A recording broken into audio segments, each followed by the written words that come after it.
Tiongkok harus serbu Taiwan. Demikian sebuah kalimat tegas tanpa jeda setelah saya memberikan pertanyaan kepada mitra bisnis saya yang juga merupakan sedikit orang yang sering diundang untuk menjadi pembicara di pertemuan tingkat tinggi dunia di bidang ekonomi seperti di Davos. Misalnya, komentar saya pun berlanjut. Lu mau nyamain peristiwa dunia seperti kejadian di tahun 1949 yang berurusan dengan terusan Suez ya? Yang pertanyaan tersebut dijawab dengan tertawa tergelak dia. Ya iyalah. Oke sahabat, mungkin informasi di awal ini terlihat sepotong dan tidak ada terhubung. Namun ada peristiwa besar yang akan menjadi informasi menarik untuk sahabat semua. Kita pastikan sekali lagi, apapun yang dilakukan oleh pejabat dan pemerintahan di dalam 20 tahun terakhir terbukti tidak bisa membuat Indonesia menjadi negara besar dengan GDP per kapita di atas 20.000. Atau Indonesia menjadi superpower country dengan memiliki beberapa hal yang didominasi ataupun memiliki kekuatan militer buatan sendiri yang jumlahnya sangat besar dengan tentara dan polisi pelindung masyarakat yang profesional. Terbukti dalam 20 tahun hal itu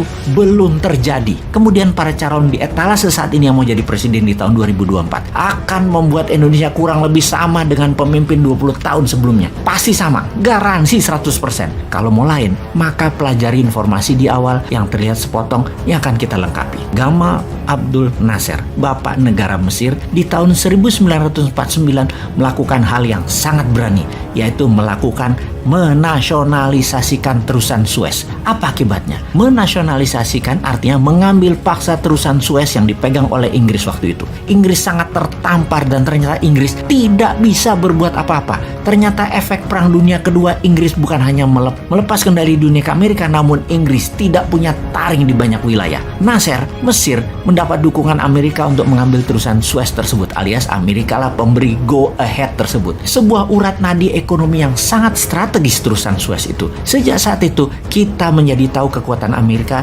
dan kedekatan Mesir pada Amerika. Oke, jangan mikir macem-macem dulu bahwa kalau Newman pegang mandat, maka Selat Malaka akan disueskan. Jangan. Itu kartu as kita. Nanti aja pas Newman jadi. Kalau sekarang kita cuma mau memberikan pelajaran dan kesadaran bernegara, jangan lengah, jangan lemah, dan tidak punya strategi untuk Indonesia menjadi pemain kelas dunia. Apa efek lain dari nasionalisasi pengambilan kepemilikan dan pengelolaan terusan Suez yang merupakan penghubung negeri serta produk dari negara timur ke negara barat? Pound sterling, mata uang kuat dunia, mulai diganti dengan US dollar. Itu peristiwa gara-gara terusan Suez diambil. Itulah momen awal dolar menjadi mata uang dunia, menjadi mata uang yang dipakai 70% transaksi dunia dan menjadi uang yang diterima di 99% negara di dunia ini. Sebelum tahun 1949, jatuhnya reputasi Inggris di tangan Mesir selama lebih dari 100 tahun, pound sterling adalah mata uang dunia. Benar, dolar memang sudah direncanakan sejak Bretton Woods Conference, namun dijalaninya dengan membusung dada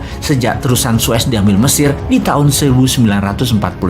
Jadi kembali ke informasi awal, jawaban dari mitra bisnis saya yaitu Tiongkok harus menyerbu Taiwan. Itu menjawab pertanyaan sederhana dari si Sontoloyo ini. Bagaimana gold, e-gold jadi alat tukar kelas dunia di luar currency? Selain dari mata uang dunia, gold sebagai alat tukar.